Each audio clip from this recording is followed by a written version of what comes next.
नमस्कार दोस्तों, मेरा नाम धर्मांशु है और काफ़ी दिनों से हम देख रहे हैं कि रिज़र्वेशन हटाओ आंदोलन करके एक पेज जो है वो एक्टिव हुआ है। रिज़र्वेशन एक ऐसा टॉपिक है जिस पे हर किसी का ओपिनियन होता है। जैसे कि आप अपने दोस्तों को या आसपास के लोगों को देखोगे कि वो हमेशा बोलते मिलते हैं कि हम पॉलिटिक्स से दूर रहते हैं, हमारा कोई पॉलिटिकल ओपिनियन नहीं है।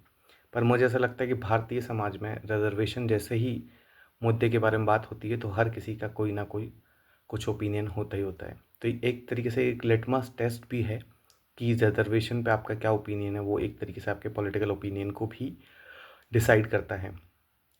तो इस डिबेट में कुछ कंट्रीब्यूशन मैं अपने कुछ पॉइंट्स से करना चाहूँगा।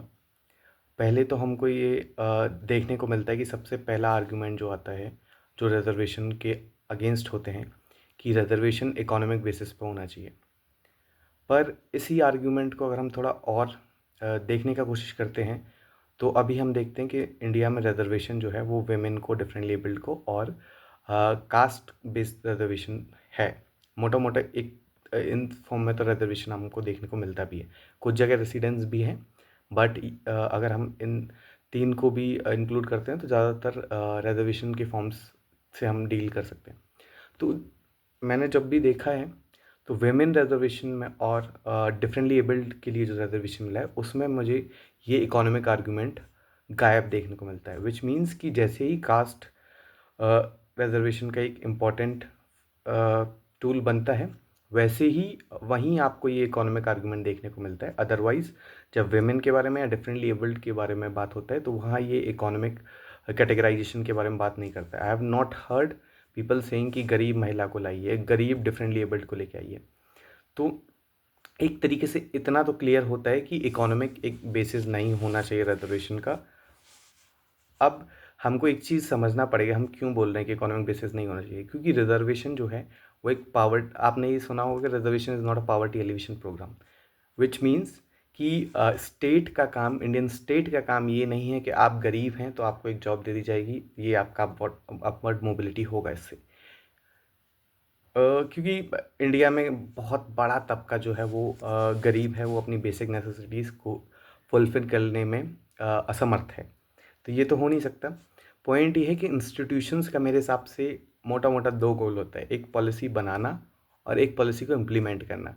तो रिज़र्वेशन का जो डिफेंस है मेरी तरफ से, वो मैं अलग-अलग तरीके से लोग करते हैं, जैसे कि हिस्टोरिकल इनजस्टिस हुआ है, एथिकल टर्म्स में, मोरल टर्म्स में बात करते हैं।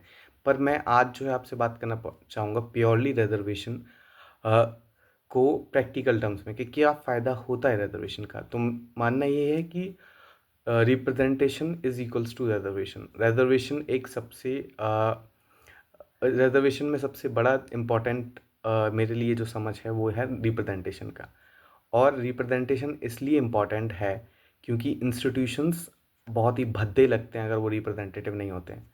जस्ट अज्यूम कि आप पुलिस स्टेशन में जाते हैं और पुलिस स्टेशन में आप देखते हैं कि वहाँ पे सब आपको मेल ही दिखते हैं, वहाँ आपको फीमेल ऑफिसर्स नहीं दिखते हैं, ठीक है? तो वो ऐसा लगता नहीं ना कि it's not reflecting our society, वो बहुत ही अजीब लगता है। जैसे कि अभी हम बहुत सालों से ये डिबेट चल रहा है कि जुडिशरी में विमेन नहीं है, क्योंकि इट डज़न्ट लुक गुड कि वो कॉम्पोजिशन 35-37 लोगों का है, उसमें आपको महिलाएँ देखने को नहीं मिल रही हैं, बल्कि महिला ऑलमोस्ट 50% ऑफ द आबादी हैं। तो दैट डज़न्ट लुक गुड। और इंस्टीट्यूशंस में मतलब not just it it doesn't look good, it does look awkward. Also उसका एक प्रैक्टिकल यूटिलिटी ये है कि कहीं भी किसी भी इंस्टीट्यूशंस में अगर कोई डिसीजन मेकिंग हो रहा है या कुछ पॉलिसी बन रहा है, अगर वो अ, उस उसमें अगर डाइवर्सिटी होता है तो diversity leads to better policy making, better decision making. क्योंकि जैसे मैं आपको एग्जांपल देता हूँ, क्योंकि जुडिशरी में बार बार वेमेन के बारे में बात इसलिए हो रहा है क्योंकि कहीं ना कहीं ये मानना है, और ये लार्जर थेरेटिकल डिबेट भी है, कि विमेन का एक्सपीरियंस और मेल का एक्सपीरियंस बहुत अलग होता है। तो बेटर होता है कि अगर कोई भी इशू जो है वो विमेन से जुड़ा है या वैसे इन जनरल भी है, तो उसमें अगर महिला होती है तो वो बेटर तरीके से एक पर्सपेक्टिव उनका रख पाती है, या फिर the precisely for this reason differently abled का भी होना बहुत ज़रूरी है। जैसे कि मान लीजिए कि एक कॉन्स्टिट्यूशनल बेंच बिठाई जाती है 5 लोगों का और डिफरेंटली एबल्ड का इश्यू को सुना जा रहा है। और अगर उसमें कोई भी डिफरेंटली एबल्ड नहीं है, तो वो उस इश्यू को उतना सेंसिटिविटी से नहीं समझता है, क्योंकि लेट्स अज्यूम कि किसी का आँख नहीं है फ्रॉम हिज और बर्थ, तो we will never be able to understand how much sensitive we try to be, और कितना भी हम कोशिश करें पढ़ने का, but we will never be able to understand कि एक इंसान जिसने बचपन से कुछ देखा ही नहीं है, उसने देखा ही नहीं कि कितनी खूबसूरत जगह इंडिया में वो पैदा हुआ है, जिस जोग्राफिकली बहुत ही सुंदर जगह है, या मतलब कभी लोगों को उसने सामने से नहीं देखा, उसने अपने माँ बाप को नहीं देखा है, अपने दोस्त को नहीं देखा है, या जिसको भी नहीं देखा है, जिसको वो चाहता है। तो उस केस में ये बहुत ही अच्छा होता है कि अगर वहाँ एक डिफरेंटली एबल्ड इंसान होता है, तो वो की एवरीडे प्रॉब्लम्स उसकी जो होती हैं, उसको वो जो है समझ पाता है। क्योंकि अगर हम इंडिया देखें, इंडिया में बहुत बड़ा फिजिकल इंफ्रास्ट्रक्चर जो होता है, उसमें बेसिकली डिफरेंटली एबल्ड के लिए सोच ही नहीं रहे होते हैं, वो सोच भी नहीं रहे होते हैं कि इस ऑडिटोरियम को या कोई भी एक पब्लिक स्पेस को डिफरेंटली एबल्ड आएगा तो वो कैसे उसको एक्सेस कर पाएगा। तो प्रिसाइजली फॉर दिस रीज़न हमको डाइवर्स तरीके के लोग चाहिए। हमारे सोसाइटी में जिस तरीके से डाइवर्सिटी है, उस तरीके से डाइवर्सिटी इंस्टीट्यूशंस में भी देखने को मिलना चाहिए। एट द सेम टाइम हम देखते हैं कि पॉलिसी इम्प्लीमेंटेशंस में भी बहुत गड़बड़ियाँ होता है। तो वो भी एक बड़ा रीज़न है कि not just policy making, policy implementation भी डाइवर्स लोगों के द्वारा हो। तो मुझको लगता है कि ये एक बहुत ही सॉलिड और बहुत ही अच्छा डिफेंस है रिजर्वेशन को लेके। और लास्ट में यही कहना चाहेंगे कि जैसे कि रिजर्वेशन जो है वो एक इंडिविजुअल राइट नहीं है, इट्स अ ग्रुप राइट। मान लीजिए कि विमेन को मिलता है, तो विद इन विमेन फिर एक सब कैटेगराइजेशन नहीं हो सकता है कि इसको मिले इसको ना मिले, गरीब महिला है, वो नहीं है। तो पॉइंट, और आप लॉजिकली भी देखिए कि सरकार की जॉब्स कितना ही हैं। ये अगर हर गरीब को पकड़ के कि भाई आपका मोबिलिटी कराना है और आपको जॉब दिया जाएगा, तो वो करोगे तो वो पॉसिबल ही नहीं है ना।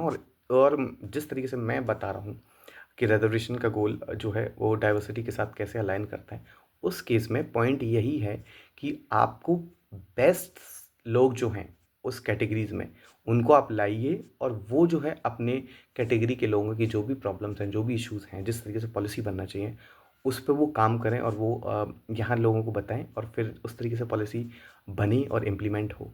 तो इससे दो चीज़ें हो रहा है कि एट द सेम टाइम आपके इंस्टीट्यूशंस में बहुत ज़्यादा रिप्रेजेंटेशन आपको देखने को मिल रहा है, और एट द सेम टाइम वो लार्जर पर्पस को सर्व कर सकते हैं। क्योंकि अगर आप 2 4 10 20 गरीब लोगों को जाके जॉब भी दे देंगे, that doesn't solve the problem of all the गरीब्स। तो हमको ऐसे लोग चाहिए जो अपने कैटेगरी के लोगों को, at the same time larger लोगों को भी, उनका समस्या को रखें, और यहाँ पर अच्छे से अच्छा पॉलिसी बन सके उनके लिए। ओके।